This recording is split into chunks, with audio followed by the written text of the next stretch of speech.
Welcome to the Rim Break Rodeo. We hope this video helps. You start by confirming prerequisites.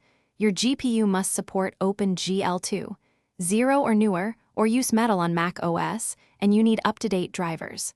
Once done, update Photoshop to the latest build so feature flags match. Now close Photoshop completely. This prevents preference cache issues.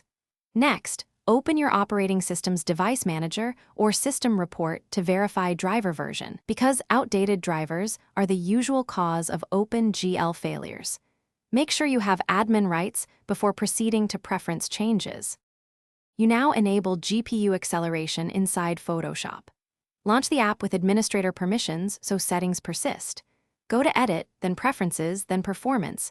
Check Use Graphics Processor to activate OpenGL paths.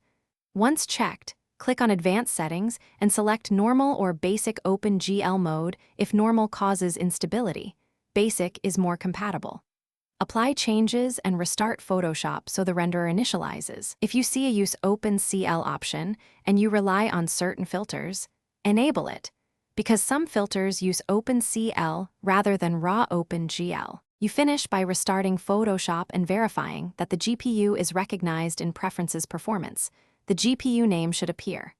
Then test a GPU-accelerated feature, like 3D rendering or a blur gallery filter, to confirm OpenGL is active.